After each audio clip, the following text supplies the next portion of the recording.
Hi, for those of you who don't know us, I am Jude and this is Chris. Hello. And together we are Ready Steady Websites. Bing. So today our video is on 6 top tips for planning your website. Wow, we managed to get through that without having did. a stutter. That was good. So these tips will work whether you're redesigning your site or whether you're starting your site from scratch. So top tip number 1 is making sure your website is designed for your ideal client, and also you've thought about your website purpose. When we talk about ideal clients, we talk about having your perfect customer in mind when you're thinking about planning your website. So when you have your perfect customer in mind, that's one single person, and then you're aiming all your design or your content at them.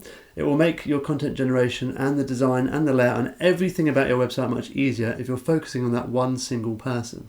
If you're struggling with coming up with your ideal client, we do have a worksheet which will help you, and you'll find that in the link in the comments below.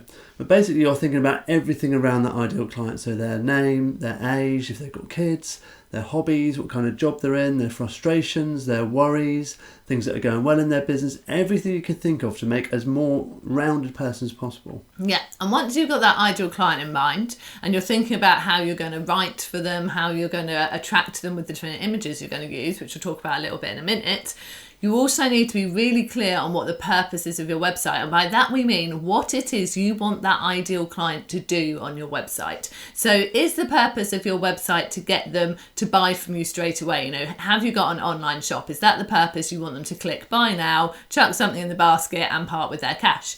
Or is there a slightly softer approach? Is the purpose of your website to get them onto your email list by them downloading a free resource? Is the purpose of your website to get them to book in a free 15-minute call with you?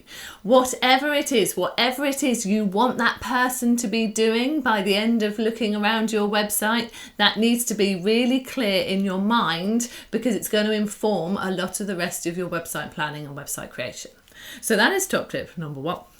Top tip number 2 is that you really need to think about and plan the pages that you want to have on your website before you go and create it. Don't just think, right, it's fine, got a website builder in front of me, I'll just start typing and I'll see what happens, because that's not going to work very well. You're not going to have a very good user experience and user journey through your website. You need to think about the pages, you need to think about what content you're going to want on each page and actually plan that out before you get creating.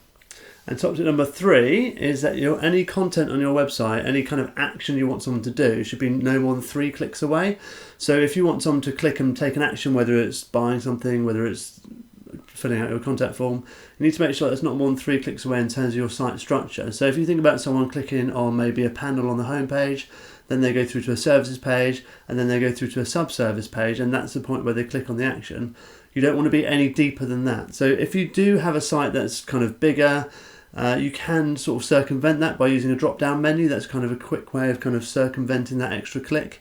But really, people will get bored and they'll click away if you don't have that action within 3 clicks. Absolutely.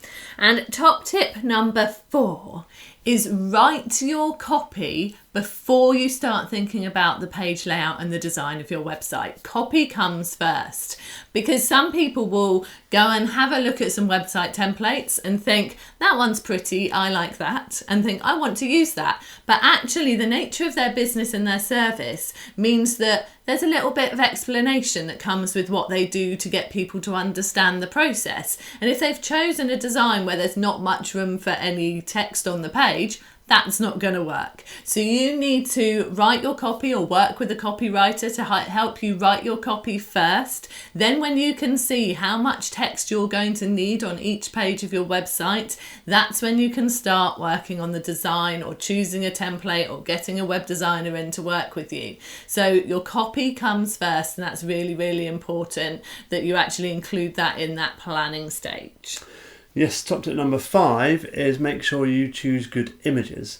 So we always recommend, if you can, get a professional photographer involved, whether it's a brand photographer or a corporate photographer, whatever kind of business you need photography wise. If you can't afford to have a photographer at this stage, make sure you pick some good stock photo sites. There are lots of stock photo sites out there. We personally like Unsplash, but obviously it gets more popular over time. So if you are trying to find a good set of images, make sure you choose something that's maybe not on the first page of Unsplash. Maybe you've gone a bit deeper than that. And also, what we recommend is a kind of a good kind of little hack if you want things to look more consistent across your site and a bit more pro, is that you choose a set of images that comes from the same photographer, ideally on the same location or the same shoot, because then you'll get a similar feel as you would do if you hired a photographer who would do the same kind of thing with the same kind of tonality.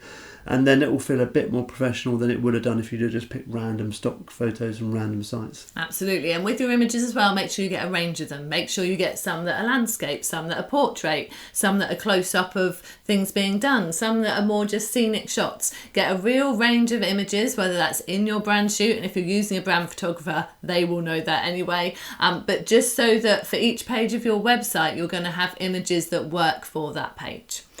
And top tip number 6, our final top tip of the video, is be clear on what functionality you need your website to have. So that's coming back to that purpose of the website. So if one of the purpose of your website is to book a call, you're going to need some kind of booking system, or you're going to need a site that will link to something like Calendly.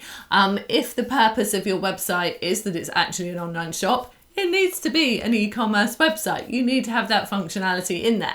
So be really clear on all the different functionality that you're going to want on your website before you go and choose your method for creating your website, because you might think that you're going to use a certain website builder, and then when you realise that all the functionality you need means you've got to be on their top plan, and actually that doesn't work out particularly well financially for you compared to another one. So just do all of that planning first before you dive in with choosing your website builder and trying to create it, and then you will have a much better experience creating your website if that planning has all been done first, but also your website visitor will have a much better experience on your website, and therefore that will work out better for your business. You'll be generating those leads and converting those sales, which, let's be honest, that's the point of having a business website.